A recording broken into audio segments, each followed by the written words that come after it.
राज्यसभा सांसद प्रियंका चतुर्वेदी इस वक्त हमारे साथ बातचीत करने के लिए मौजूद हैं। अमेरिका में गौतम अडानी पर एक बड़ा आरोप लगा है। उनको रिश्वत लेने साथ साथ कई सबूत छिपाने को लेकर के आरोप लगे हैं। आप लोग किस तरीके से देख रहे हैं? रिश्वत देने के आरोप लगे हैं कि इंडियन ऑफिशियल्स को ब्राइब कर करके वो कॉन्ट्रैक्ट्स ले रहे थे जो उन्होंने यूएस इन्वेस्टर्स के साथ छुपाया है। देखिए, यूएस में ये क्रिमिनल चार्जेस होते हैं और यहाँ पर इंडिया में इतने गंभीर आरोप लगे, सेबी से लेकर सारी जो जांच की एजेंसीज हैं सब उस पर चुप बैठी हैं। और उनको प्रोटेक्ट कौन कर रहा है? उनको प्रोटेक्ट हमारे देश के प्रधानमंत्री कर रहे हैं। क्या दोनों की साठगांठ है हमें नहीं पता। मैं महाराष्ट्र को लेकर बात करूंगी क्योंकि महाराष्ट्र में एक गंभीर मुद्दा बना था कि जिस तरीके से धारावी प्रोजेक्ट को लिया गया और धारावी की आड़ में बाकी सारी मुंबई की प्राइम प्रॉपर्टीज ली गई हैं मुफ्त में, वो दिखाता है कि कहीं ना कहीं कोई क्विड प्रो को हुआ है। माधवी बुद्ध जो सेबी की चेयरपर्सन है, उनके ऊपर भी ऐसे आरोप लगे हैं और जो सिद्ध भी किए हैं इन्वेस्टिगेशन के माध्यम से। जो इन्वेस्टिगेशन कोर्ट्स को करने चाहिए, जो इन्वेस्टिगेशन सेबी को खुद को करना चाहिए, जो इन्वेस्टिगेशन सीबीआई, ईडी इन सबको करना चाहिए, वो इन्वेस्टिगेशन की जवाबदारी अब विपक्ष लेकर कर रहा है। फिर भी कोई तरीके का मैं मानती हूं हर इंडस्ट्रियलिस्ट उनकी प्रगति हो, उन्नति हो, देश को विकसित करें, पर एक फेयर प्लेइंग फील्ड हो।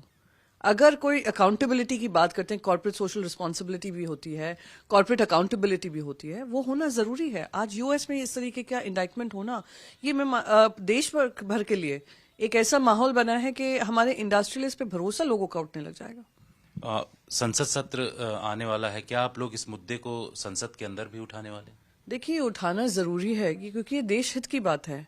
आज देश में अगर किसी एक जाने माने इंडस्ट्रियलिस्ट का नाम कोई कोर्ट में आ रहा है, दुनिया भर की किसी भी कोर्ट में आ रहा है, कहीं ना कहीं हमारे देश को प्रभावित करता है, हमारे देश की इज्जत को प्रभावित करता है, हमारे देश की जो क्रेडिबिलिटी है इन द वर्ल्ड उसको प्रभावित करता है।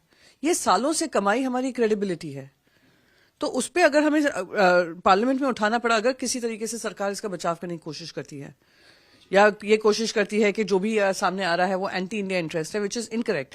ये एंटी अडानी भी नहीं है, ये अकाउंटेबिलिटी जो होनी चाहिए कॉर्पोरेट हाउसेस में उसके बारे में है, कॉर्पोरेट गवर्नेंस को लेकर है।